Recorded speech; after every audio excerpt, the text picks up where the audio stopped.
రాష్ట్రంలో జూబ్లీహిల్స్ ఎన్నికలు పండుగ వాతావరణం అయితే కనిపిస్తున్నాయి. ప్రతి ఒక్క నాయకుడు గల్లీ గల్లీలో తిరుగుకుంటూ ప్రతి ఒక్కరిని పలకరిస్తూ ఓటేయాలని అడుగుతున్నారు. మనతో పాటు ప్రస్తుతం రాష్ట్ర గ్రంథాలయ సంస్థ చైర్మన్ డాక్టర్ రియాజ్ గారు ఉన్నారు. ఒకసారి తనతో మాట్లాడదాం, ఏం చెప్తారు, జూబ్లీహిల్స్ ఎన్నిక ఎవరి వైపు ఉండబోతుంది ఒకసారి తెలుసుకుందాం. సార్ నమస్తే సార్, ఎట్లా ఉండదు? మొదటిసారిగా మీకు ధన్యవాదాలు. కాంగ్రెస్ పార్టీని ఆదరిస్తున్న జూబ్లీహిల్స్ ప్రజానికానికి చేతులెత్తి నమస్కరిస్తున్నాను. సహజంగా ఏ బై ఎలక్షన్ అయినా కూడా ప్రతి రాజకీయ పార్టీకి ప్రెస్టేషన్స్గా ఉంటుంది. అయితే ఈరోజు తెలంగాణను ఒక మోడల్ స్టేట్గా కాంగ్రెస్ పార్టీ దేశంలో చూపెడతా ఉంది. కారణం ఏంటంటే మేము జనగణన చేస్తాం, కులగణన చేస్తాం, అట్లాగే మహిళల మీద ప్రత్యేకమైన శ్రద్ధ చూపెడుతున్నాం. మరి ఈ నేపథ్యంలో మేము ఏదైతే విప్లవాత్మకమైన మార్పులు ప్రభుత్వ పరంగా తీసుకొచ్చామో దాని తర్వాత జరుగుతున్న ఎన్నికలు కాబట్టి డెఫినెట్గా ఇవి మాకు కృషి చేస్తాం. మేము ఎక్కడికి పోయినా కూడా గల్లీ గల్లీ తిరిగినా ఘర్ ఘర్ పోయినా మాకు చాలా క్లియర్గా ప్రజల యొక్క సహకారం ఉంది, ప్రజల అభినందన ఉంది, అలాగే ప్రజలు వెల్కమ్ చేస్తూ ఉన్నారు. ఇప్పుడు చూడండి, ఇంత చీకటైనా కూడా వందలాది మంది అక్కడ ర్యాలీ చేస్తూ ఉన్నారు. కాబట్టి ఖచ్చితంగా గెలుపు కాంగ్రెస్ పార్టీదే. ఇక్కడ గల్లీ పిల్లగాడే రేపు జెండా ఎగరేయబోతున్న విషయాన్ని జూబ్లీహిల్స్ ప్రజలు దీవించబోతున్నారు. సార్, ఇదే గల్లీలో నిరుద్యోగులు చాలా వరకు పెద్ద ఎత్తున విస్తృత అనేక రకాలుగా ప్రదర్శనలు చేస్తున్నారు. ఈరోజు ఓడగుండు కొట్టించుకొని అర్ధగుండు తోటి ప్రదర్శన, అంటే అర్ధవస్త్రంతో ప్రదర్శన ఈ విధంగా చేస్తున్నారు. సార్, కాంగ్రెస్ కోటు వేద్దని ఇట్లా చెప్తున్నారు, ఏం చెప్తారు సార్? ఈ ప్రభుత్వం ఈ నిరుద్యోగులకు ఎంతవరకు సపోర్ట్ ఇచ్చిందంటారు, ఏం చెప్పబోతున్నారు సార్? సార్, సహజంగా రాజకీయ పార్టీలు కానీ వ్యక్తులు కానీ ఎవరైనా పోటీ చేసే హక్కు ఉంటుంది, వాళ్ళ హక్కును రాజకీయ హక్కును కాదలేవు. కానీ కాంగ్రెస్ పార్టీ ఈరోజు పబ్లిక్ సెక్టర్ని భారతదేశంలో ఏర్పాటు చేసే పార్టీ కాంగ్రెస్ పార్టీ, ఉద్యోగాలను కల్పన చేసే పార్టీ కాంగ్రెస్ పార్టీ, రేపు జాబ్ క్యాలెండర్ ద్వారా ఉద్యోగాలను కల్పించబోతున్న పార్టీ కూడా కాంగ్రెస్ పార్టీ. కొంతమంది ఆవేశపరులు బేసికల్గా మాకు ఇమీడియట్గా న్యాయం కావాలి, ఈ విషయాన్ని హైలైట్ చేయాలనే ఉద్దేశంతో వాళ్ళు పోటీ చేయొచ్చు, దాన్ని తప్పట్టట్లేదు నేను. కానీ ఒక పార్టీకి ఓటేద్దని చెప్పడం అయితే సరైన విధానం కాదు. ఏదైనా కూడా కాంగ్రెస్ పార్టీ గెలవబోతుంది. అందరి ఆశీర్వాదంతో త్వరలో కూడా నిరుద్యోగుల జాబ్ క్యాలెండర్ కానీ ఉద్యోగాల కల్పన కానీ కాంగ్రెస్ పార్టీ కట్టుకుంటుంది. జూబ్లీహిల్స్ బై ఎలక్షన్స్ కీలకంగా మారనున్నాయి. ఒకవైపు రోడ్ షోలతోటి, మరోవైపు ఇంటింటి ప్రచారాలతోటి ముమ్మరంగా అయితే సాగుతున్నాయి. ప్రజల వద్దకు వచ్చి ఓటేయమని అడుగుతున్నారు పార్టీ కార్యకర్తలు. మండల స్థాయి నుంచి జిల్లా స్థాయి వరకు ప్రతి ఒక్క ఇంటికి కలిసి, ఇంటిల వ్యక్తిని కలిసి, గల్లీ గల్లీ వాడవాడలు కలిసి ఓట్లేమని అడుగుతున్నారు. కొంతమందితో అయితే మనం ఉన్నాము. ఇక్కడ ఈరోజు కేటీఆర్ ర్యాలీ ఉంది, ఒకసారి వాళ్ళతో మాట్లాడదాం. ఏమంటారు, ఎవరికి మద్దతు పలకపోతున్నారు, ఎవరికి ఓటేయబోతున్నారు, జూబ్లీహిల్స్లో గత పాలకులనా ఇప్పుడు పాలించే పాలకులనా ఎటువైపు ఉండబోతుంది ప్రజల నాడి ఒకసారి కనుక్కుందాం. అన్న నమస్తే అన్న. ఏమంటారు అన్న, మీరు ఎవరికి ఓటేద్దాం అనుకుంటున్నారు? చూడన్నా, ఏదైతే కేసీఆర్ గారు చేసిన కార్యక్రమం ఏదైతే ఉన్నదో 10 ఏళ్లలో శాంతి భద్రతలు కానీ, లోన్లు కానీ, అండర్ బ్రిడ్జులు కానీ, ఓవర్ బ్రిడ్జులు కానీ, మహిళలకు, అన్ని వర్గాల ప్రజలకు ఆయన కార్యక్రమం చేసిండు. కాబట్టి జూబ్లీహిల్స్లో తప్పకుండా బీఆర్ఎస్ పార్టీ గెలుస్తుందని మా నమ్మకం. కాబట్టి ఎవరు కూడా 60 సంవత్సరాల నుండి ఏ ప్రభుత్వం కూడా చెయ్యని కార్యక్రమాలు కేసీఆర్ చేసిండు. 10 లక్షల రూపాయలు దళిత బంధు పెట్టిండంటే ఒక మాట. 60 సంవత్సరాల నుంచి ఎవరు చేయలే, ఎవరు పెట్టలే కూడా, ఎవరికి ఆ ఐడియా రాలేదు. ఎందుకు? బడుగు వర్గాలు, హరిజనులు, గిరిజనులు, బడుగు వర్గాలు వాళ్ళు మంచి కావాలని ఆయన ప్రతి ఒక్కరికి ఆయన చేయుతనిచ్చి, ప్రతి వర్గానికి, ప్రతి కులానికి ఆయన చేయుతనిచ్చి కార్యక్రమాలు చేసిండు. కాబట్టి ఆయన మీద అభిమానంతో తప్పకుండా బీఆర్ఎస్ పార్టీ గెలుస్తుంది. ఇప్పుడు కాంగ్రెస్ ఉంది కదా, చాలా వరకు పథకాలను తీసుకొచ్చింది, ప్రజల్లోకి తీసుకెళ్తుంది, ఇక బాగా చేయాలని ఉంది. 2 సంవత్సరాల పాలన అయితే ఇప్పటి వరకు గడుస్తుంది. చూడండి, ఆయన ఏం చెప్తారు? 60 సంవత్సరాలు చేసింది కాంగ్రెస్, నీకు దండం పెడతా. మధ్యలో టీడీపీ వచ్చింది, తర్వాత కేసీఆర్ కష్టపడి రాష్ట్రాన్ని తీసుకొచ్చిండు. కాబట్టి మేము చెప్పడం ఏంటంటే, ఒక వ్యక్తిగా నేను మాట్లాడుతున్న, ఒక పార్టీ తరఫు నుంచి మాట్లాడతలేను. ఆయన చేసిన కార్యక్రమాలు మీరు అందరూ ఆలోచించండి. ఆయన కాళేశ్వరం ప్రాజెక్టు కానీ, మన తర్వాత అండర్ బ్రిడ్జులు, ఓవర్ బ్రిడ్జులు, మన ప్రతి వర్గానికి ఆయన చేతోనిచ్చిండు, ప్రతి వర్గానికి లోన్లు ఇచ్చిండు. దళిత బంధు కానీ, మన రైతు బంధు కానీ, తర్వాత వృద్ధాప్య పింఛను కానీ, వికలాంగులకు కానీ ప్రతి ఒక్కరికి ఆయన సాయం చేసిండు. కాబట్టి నేను వ్యక్తిగతంగా మాట్లాడుతున్నా, ఏ పార్టీ తరపు నుంచి కాదు. కాబట్టి ఆయన 60 ఏళ్ళు చేయని కార్యక్రమాలు ఆయన 10 ఏళ్ళలో చూపెట్టిండు. కాబట్టి బడుగు వర్గాలు, హరిజన గిరిజనులు చాలా వెనుకబడి ఉన్నారు. కాబట్టి వాళ్ళు మంచి కావాలని 10 లక్షల రూపాయలు ఆయన లోన్ ఇచ్చి వాళ్ళని ఆదుకున్నాడు, దళిత బంధు పెట్టి ఆదుకున్నాడు. కాబట్టి చాలా మందికి డబుల్ బెడ్రూమ్ ఇస్తా అని చెప్పేసి లాస్ట్ మూమెంట్ లో లేదు అట్లా ఏం లేదు.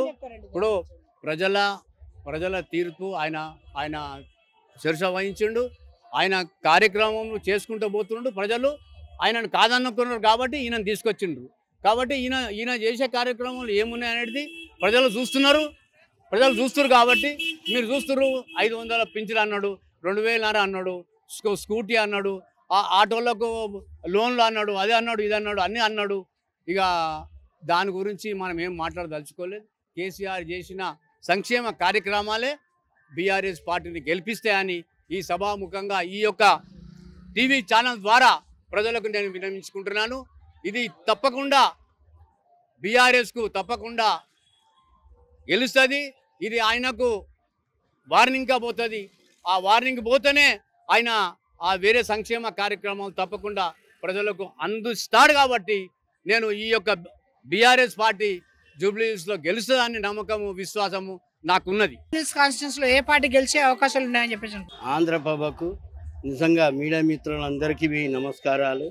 ముఖ్యంగా ఈ దేశంలో నాకు తెలిసి ఈ దేశంలో ఏ లీడరే కానీ నాకు లీడ్ ఇస్తేనే నాకు ఓటేయాలి అనే నాయకుడు నా జీవితంలో ఎప్పుడు చూడలే. ముఖ్యంగా ఈ కేసీఆర్ గారు ఏదైతే చెప్పిండో నిజంగా అందరూ అది గుర్తుపెట్టుకోవాలా. అదేవిధంగా ఇక్కడ ల్యాండ్ ఆర్డర్ ఏదైతే ఉందో ఆ ల్యాండ్ ఆర్డర్ ఫస్ట్ ఈ దేశంలో ఫస్ట్ ల్యాండ్ ఆర్డర్ బాగుంటేనే ఈ రాష్ట్రం బాగుంటుంది. అదేవిధంగా ఏదైతే మన కార్యక్రమాలు పెట్టాడో కాంగ్రెస్ 60 ఏళ్ళు పాలించింది, సంతోషమే. ఆయనకు తగ్గట్టుగా ఆయన పనిచేసిండు. ఒక చీఫ్ మినిస్టర్గా ఇప్పుడున్న రేవంత్ రెడ్డి గారు నిజంగా ఆ కుర్చీకి ముందాతనం ఇయ్యలేకపోతుండు. ఎందుకో ఆయనకే తెలియాల. ఎందుకంటే ఒక చీఫ్ మినిస్టర్ అంటే మన తెలంగాణకు అతి గొప్ప నాయకుడు కాబట్టి ఆయన మాట విధానాన్ని చిన్న పిల్లలవి 22 నెలలు విరామం లేకుండా పనిచేస్తున్నారు కదా, ఏ విధంగా అంటారు? కానీ అతను 24 నెలలు కష్టపడి పనిచేస్తుండంటే రిజల్ట్ ఏమి వస్తలేదు. ఆడపిల్లలకు ఏదైతే వాగ్దానం చేసిండో కనీసం ఒక ఆడబిడ్డకి ఎక్కడ దొరకలేదు. ఒక్కటి ఆయన గుర్తుపెట్టుకోవాలి, ఏంటంటే ఉన్నదాన్ని నేను తీసేస్తాను అనడంలో చాలా వెనకబడిపోతుండు. దయచేసి నేను సీఎం గారిని ఒకటే కొడుతున్నా, ఈ ల్యాండ్ ఆర్డర్ బాగా చేయాలి. అదేవిధంగా నువ్వు ఏదైతే ఆడపిల్లలకి ఇస్తున్నావో అది నువ్వు అమలు పరచాలా. నీ మాట విధానాన్ని మార్చుకుంటే నీ యొక్క ముందుతనం కాంగ్రెస్కున్న విలువ ఉంటుందని ఈ మీడియా ద్వారా మీ అందరికీ కోరుతున్నాను. చాలా మంది నాయకులు అయితే ఉన్నారు, పెద్ద ఎత్తున ఈ ప్రచారాలకైతే ముందొస్తున్నారు. ఇక వాళ్ళ పార్టీలను గెలిపించుకోవాలని చెప్పేసి పెద్ద ఎత్తున తిరుగుతున్నారు. ఒకసారి మనతో పాటు ఉన్న వాళ్ళతో మాట్లాడదాం. ఏమంటారు? ఈ 24 నెలల పాలన తెలంగాణ రాష్ట్రానికి పడిన పీడ అని మేము అనుకుంటున్నామండి. ఎందుకంటే ఇచ్చినటువంటి ఏ ఒక్క పథకం కూడా అమలు కాకుండా పోతా ఉంది. మహిళలకు ఎన్నో పథకాలు పెట్టిండు. స్కూటీ అన్నాడు, ప్రతి ఇంట్లో మహిళకు 2500 అన్నాడు. ముసలాళ్ళకు పెన్షన్ అన్నాడు, పెంచుతామన్నాడు. ఇప్పుడు ఇచ్చేది కేసీఆర్ 2000 ఇస్తుండు, మేము వచ్చినాక 4000 ఇస్తామని చెప్పిండు. ఆ 2000 ఇయ్యనికే ఈరోజు కింద మీద పడతా ఉన్నాడు. నిన్న ప్రెస్ మీట్ మీరు చూసినట్టయితే బహిరంగంగా ప్రెస్లో బెదిరించడం జరుగుతుంది. రేవంత్ రెడ్డి గారు ఒక ముఖ్యమంత్రి స్థాయిలో ఉన్నటువంటి వ్యక్తి బెదిరియడం, బ్లాక్మెయిలర్ లేక బెదిరియడం జరుగుతూ ఉన్నది. విద్యా సంస్థలకు ఫండ్స్ రాక వాళ్ళు ఏదైతే బంద్ ప్రకటించుకున్నారో దానికి సంఘీభావం తెలపాలి. విద్యార్థులందరూ కూడా బాధపడుతూ ఉన్నారు.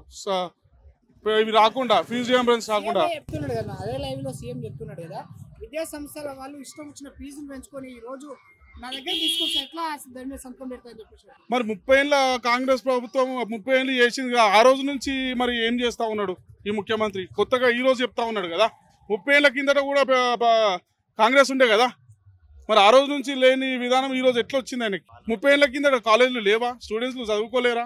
డబుల్ పీజీ విధానాన్ని గతంలో ఉన్న సీఎం ఎత్తివేసిరు. ఒక పీజీ చదివి మళ్ళీ ఒక పీజీ చేసిన విద్యార్థులకు ఫీజు రియంబర్స్మెంట్ ఇస్తలేరు, అప్పుడు కట్ చేసిన అదే ప్రభుత్వం. ఒక విద్యార్థి ఓయూలా డబల్ పీజీలు కాదండి, 4-5 పీజీలు చేస్తూ ఉన్నారు.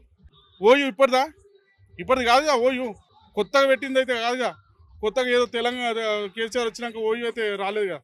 ఓయూలా 4-5 పీజీలు చేసిన విద్యార్థులు ఉన్నారు, ఇప్పటికీ చేస్తూ ఉన్నారు. ఏమంటున్నారు సార్ ఫైనల్ గా మీ జూబ్లీహిల్స్ కాన్స్టిట్యున్సీలో?